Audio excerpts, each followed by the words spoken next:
पूरे 2 महीने होने वाले हैं इस घर में आपको, लेकिन अभी तक आप इस घर को ठीक से नहीं संभाल पा रही हो। क्या आप कैसी बातें कर रही हैं दीदी? भला कौन सा काम मैंने नहीं किया? काम तो आप सारा करती हो, लेकिन ढंग से कुछ नहीं करती। ये देखो किचन में सब डिब्बे कितने गंदे हो रहे हैं, और आपने आज स्लैब भी ढंग से साफ नहीं की, ऊपर से मेरे कमरे की सफाई भी ठीक से नहीं की। बस सारा दिन बैठकर आराम करना होता है आपको। आपके घर वालों ने आपको कुछ सिखाया नहीं है क्या? बस बिना कुछ सिखाए हमारे मत्थे मर दिया। तभी नैना की माँ लता वहाँ आ जाती है और अपनी बेटी नैना पर चिल्लाते हुए कहती है, उसके माँ बाप ने क्या सिखाया? ये सोचने से पहले तू ये सोच कि तेरे माँ बाप ने तुझे क्या सिखाया है और क्या नहीं। क्या मैंने तुझे अपनी भाभी से ऐसे बदतमीजी से बात करना सिखाया है? सुबह सुबह उससे लड़ने बैठ गई। ये बेचारी सुबह 5 बजे उठकर घर के काम काज में लगी हुई, और तू महारानी अब सोकर उठ रही है। ऊपर से इसी को सुनाई जा रही है। इस बेचारी ने तो अभी तक खाना भी नहीं खाया। और चढ़ा लो इसे सर पर। जब तुम्हारी ये बहू तुम्हारे सर पर तांडव करेगी ना, तब मुझसे कुछ मत कहना। नैना गुस्से में अपने कमरे में चली जाती है। तभी लता अपनी बहू से, बहू तो इसकी बातों का बुरा मत मानना। वो क्या है ना, कद छोटा रह गया है, इसलिए थोड़ी नक चढ़ी सी हो गई है। चल अब तू खाना खा ले, बाकी काम फिर निपटा लेना। ठीक है माँ जी। प्रिया अपना खाना लेकर अपने कमरे में चली जाती है, जिसके बाद वो अपनी ननद का कमरा साफ करती है, फिर रसोई के डब्बे साफ करती है। ऐसे ही कुछ दिन बीत जाते हैं। एक रोज, नैना गांव से तेरी बुआ जी आ रही हैं। अब तुझे उनका स्वभाव तो पता ही है, इसलिए अब उनके सामने मुंह बनाकर मत बैठना, और हाँ, काम में अपनी भाभी की भी कुछ मदद कर दिया कर। माँ आपको पता है ना, छोटा कद होने की वजह से मुझे घर के कामों को करने में कितनी प्रॉब्लम होती है, और भाभी को क्या हम इसलिए लाए हैं कि उनके होते हुए भी उनकी ननद को काम करना पड़े। भाभी से कहो वही बुआ जी के आने पर उनकी अच्छे से सेवा करेंगी। हे भगवान, ये लड़की किसी की सुनती क्यों नहीं है? इसका कद भले ही 4 फुट का है, लेकिन जुबान इसकी 10 फुट की है। अरे बुआ जी आने वाली हैं, जानती है ना सबका रिश्ता करवाने में वो माहिर है। उनके सामने थोड़ा काम काज करेगी तभी तो वो तेरे लिए भी अच्छा रिश्ता ढूंढेंगी। वैसे तो तेरे छोटे कद को देखकर कोई तुझसे शादी करेगा नहीं। ऐसा क्यों कहती हो माँ जी? भले ही उसका कद 4 फुट का है, लेकिन इसका मतलब ये नहीं कि उनकी शादी किसी अच्छे लड़के से नहीं होगी। इसलिए ननद जी की हाइट को लेकर आप कभी भी किसी से कुछ मत बोला करो, और छोटी मोटी कमी तो हर किसी में होती है।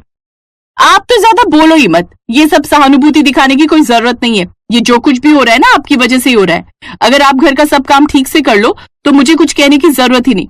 अब औरों की भाभीयों को देखो, वो अपनी ननद को कुछ नहीं करने देती, और यहाँ आप हो कि आपके आने के बाद भी सब मुझे ही सुनाते हैं। नैना गुस्से में वहां से चली जाती है। ऐसे कुछ दिन बीत जाते हैं और नैना की बुआ जी घर आ जाती है।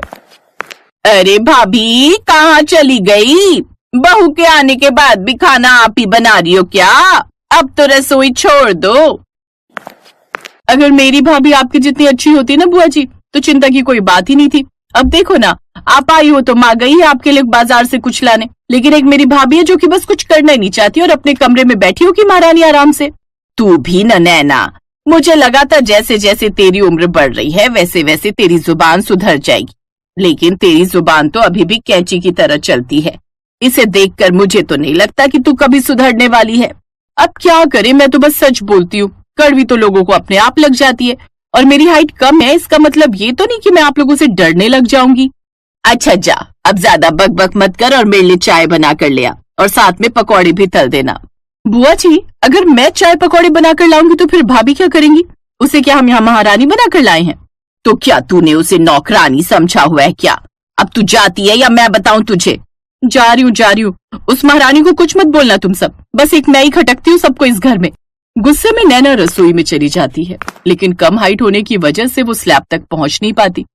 फिर वो गुस्से में पतीले पर खड़ी हो जाती है, लेकिन उसका हाथ ऊपर तक नहीं जा पाता, जिस वजह से ना तो वो चाय पत्ती और चीनी का डिब्बा उतार पाती है और ना ही तेल और बेसन। तभी वहाँ प्रिया आती है। कुछ चाहिए क्या नैना? कहो तो मैं तुम्हारी मदद कर दूं। मुझे अपनी बुआ के लिए चाय और पकौड़े बनाने हैं। अब आपको तो मेरी बुआ की कोई फिक्र है नहीं, लेकिन हमें तो घर आए मेहमानों का ध्यान रखना पड़ेगा ना। ऐसी बात नहीं है नैना, मैं तो बुआ जी का कमरा साफ कर रही थी, बस उसी में टाइम लग गया। और वो मेरी भी तो बुआ सास हैं, तो मैं उनका ध्यान क्यों नहीं रखूंगी? आप हटिए, मैं उनके लिए चाय पकौड़े बनाकर लाती हूँ। नहीं, मैं भी तब तक यही रहूंगी। मैं भी तो देखूं कैसे चाय पकौड़े बनाती हैं आप। सब बनने के बाद नैना वो चाय पकौड़े लेकर बुआ के पास जाती है और उनसे झूठ कहती है कि ये सब उसने बनाया है। बुआ कुछ दिनों तक वहीं रहती हैं। फिर एक दिन माँ जी, आज मेरी तबीयत ठीक नहीं है, सुबह से तेज बुखार आ रहा है। ठीक है बहू, तू रहने दे काम, तू दवाई खाकर अपने कमरे में आराम कर और घर के काम की फिक्र मत कर, सब काम मैं संभाल लूंगी। लेकिन माँ जी, मेरे रहते घर के काम आप करेंगी तो मुझे अच्छा लगेगा क्या? और मेरी बहू बीमारी में भी घर के काम करे तो मुझे अच्छा लगेगा क्या? चल अब तू चुपचाप जाकर लेट जा। अब लता घर के काम करने लगती है।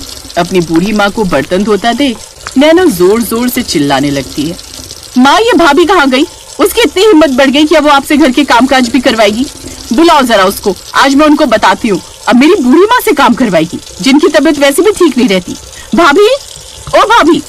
उसकी आवाज सुनकर बुखार में तपती हुई प्रिया सर पकड़कर बाहर आती है। क्या हुआ नैना, तुम मुझ पर इतनी जोर से क्यों चिल्ला रही हो? आपको कुछ अकल वकल है या नहीं, जो खुद आराम कर रही हो और मुझ पर इतनी जोर से चिल्ला रही हो? ऐसा कुछ नहीं है, मुझे तेज बुखार है इसलिए मैं दवाई खाकर आराम कर रही थी। और माँ जी को मैंने नहीं कहा, वो अपनी मर्जी से ये सब काम कर रही हैं। अच्छा, तो आप उन्हें रोक नहीं सकती थी? आपके घर वालों ने आपको ये संस्कार नहीं दिए क्या? नैना जरा तमीज से बात करो। और मेरे माँ बाप ने तो जैसे संस्कार दिए सो दिए, लेकिन ये तुम्हारे संस्कार कैसे?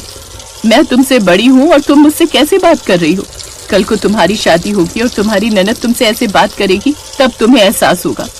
कद तो तुम्हारा 4 फुट का रह गया, लेकिन जुबान तुम्हारी बहुत बड़ी है। जुबान चलाने से पहले बिल्कुल भी ये नहीं सोचती कि सामने वाले को कितना बुरा लगता है। वहीं पीछे खड़ी बुआ भी ये सब देख रही थी। इन सब से परेशान होकर लता बुआ जी से उसकी शादी की बात करती है।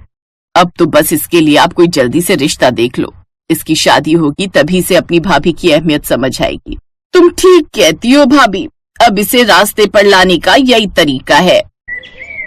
अब वो उसके लिए रिश्ता ढूंढने लगते हैं। फिर बिना कोई देरी किए वो उसकी शादी अजय नाम के एक लड़के से करवा देते हैं।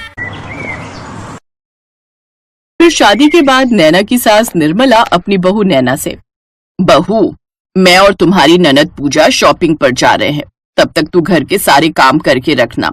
और हाँ, तेरी हाइट छोटी है इसलिए मैंने तेरे लिए पहले ही पटरा बनवा दिया है, उस पर खड़े रहकर तू रसोई के सारे कामकाज कर लेना। अब नैना घर के सब कामकाज करने लगी, लेकिन फिर भी उसे उसकी ननद से किसी न किसी बात पर ताना सुनने को मिल ही जाता।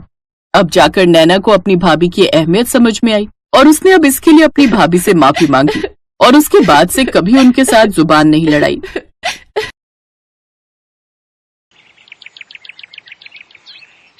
ओफो, व्हाट इज दिस? ये मेथी का पराठा?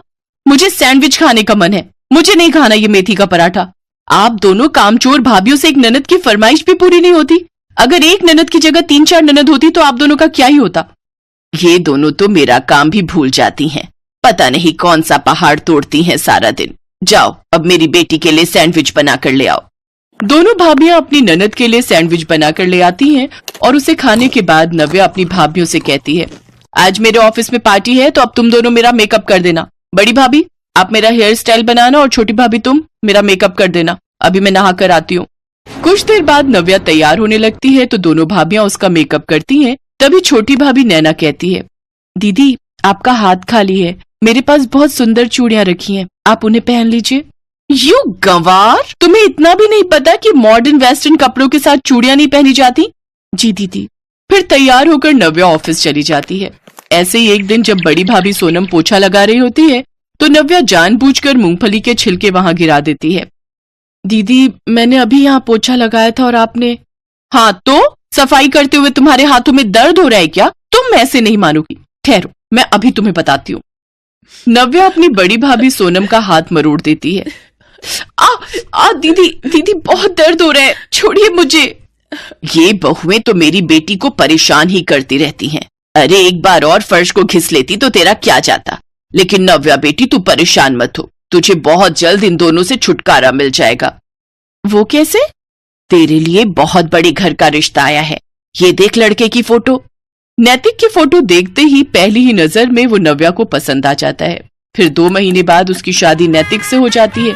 शादी के बाद नव्या अपने ससुराल आ जाती है जहाँ उसकी एक ननद रश्मि होती है जो कि नव्या से भी बहुत ज्यादा घमंडी थी। और जो सब नव्या अपने मायके में अपनी भाभियों के साथ करती थी वही अब उसके साथ उसके ससुराल में होने लगा। ऐसे ही एक दिन नव्या की ननद रश्मि उससे कहती है, ओफो भाभी ये क्या बकवास सैंडविच बना दिया, मुझे ये नहीं चाहिए, मेरे लिए पास्ता बना कर लाओ, अब जल्दी जाओ या हाथ पांव टूट गए। लेकिन दीदी मैंने इतनी मेहनत से सैंडविच बनाई है। हाँ तो मेरी बेटी का पास्ता खाने का मन है, उसे नहीं खानी तेरी ये बेकार सी सैंडविच। नव्या उसके लिए पास्ता बनाकर लाती है। कुछ देर बाद रश्मि का कॉफी पीने का मन होता है तो वो उसे कॉफी बनाने को कहती है, लेकिन जब रश्मि वो कॉफी पीती है तो उस कप को रश्मि जमीन पर फेंक देती है और चिल्लाते हुए कहती है, क्या घटिया कॉफी बनाई है आपने, अपने मायके से कुछ सीख कर नहीं आई हो क्या? चलो जाओ और अब मेरी सैंडल लेकर और मुझे पहनाओ, और हाँ उससे पहले यहाँ पोछा लगा दो। इसके बाद नव्या वो सब काम करती है, लेकिन उसके साथ ही उसे मायके में अपनी भाभीयों के साथ अपना किया हुआ बर्ताव भी याद आ रहा था। अब वो घर का सारा काम अकेले ही करती, साथ ही अपनी ननद के सारे नखरे भी सहती। अब उसे अपने मायके की बहुत याद आने लगी। एक रोज, अरे तुम दोनों आओ आओ, वैसे आज यहाँ कैसे आना हुआ? हम दीदी को लेने आए हैं, बहुत दिन हो गए उन्हें आए हुए, और हमें हमारी प्यारी ननद जी की बहुत याद भी आ रही थी। अपनी भाभीयों की बात सुनकर नव्या उनके गले लग जाती है और उनसे रोते हुए माफी मांगती है। भाभी भाभी मुझे माफ कर दीजिए, मैंने आप दोनों के साथ कितना बुरा किया था। आप पर क्या गुजरी होगी वो मुझे अब समझ आ रहा है जब मेरे साथ वो सब हो रहा है। मैं बहुत शर्मिंदा हूँ, मुझे माफ कर दीजिए। आपको अपनी गलती का एहसास हो गया, यही हमारे लिए काफी है दीदी।